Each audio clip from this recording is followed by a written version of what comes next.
that match, Keith Lee, that's the best. I mean, it's not like I've watched his entire catalog, right?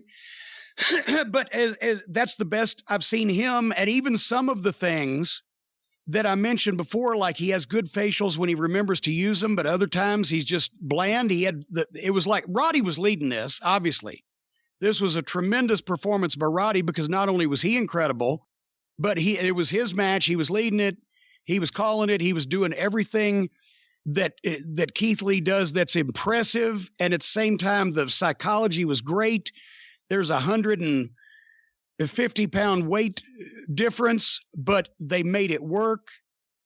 It's like one time when I watched Ernie Ladd work with Ricky Morton for 3 or 4 minutes because Ernie was a fucking genius and it made it work. It was nothing out of place. You could believe it. You could buy it. And then, but Keith Lee has so many different, unusual athletic moves that he does that highlight his size or his power. That was my favorite match of. It was even better in my mind than that Walter and who worked with Walter that we watched several weeks ago. That was so good. Was it Tyler Bate? Tyler Bate. This was better than Walter and Tyler Bate. In my mind, this was a perfect big man, little man match.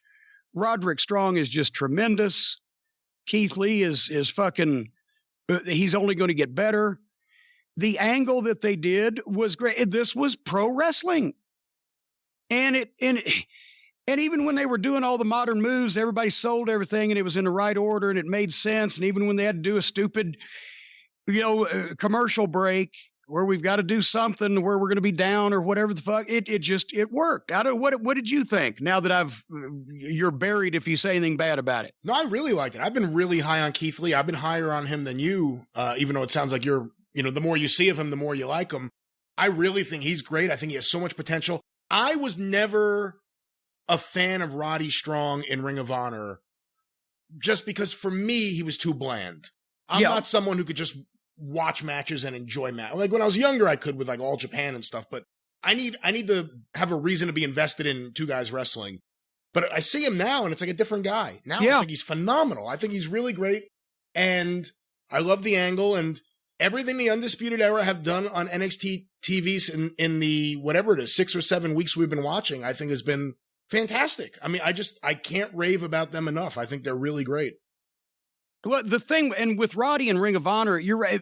He was bland because part of it was just the promos. It was brutal.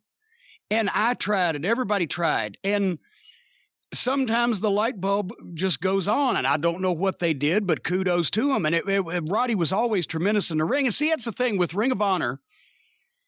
If you could find a guy that could perform at that level in the ring, there's things that you could do, to fucking dress them up a little bit, because none of those guys had done TV before, very few of them. So everybody was in the same boat as far as that was concerned. But that's, that's why Truth Martini, as a manager to Roddy, gave him some oomph and could do the promos and could, give it a little color, dress it up. And now Roddy, even though he's come along, he's still part of this great group. Roddy was never the guy in Ring of Honor that you really wanted to be the guy, but he's a guy you could always have in the mix at the top and have a great match. And now he's gotten even better in the ring, but that personality's come out.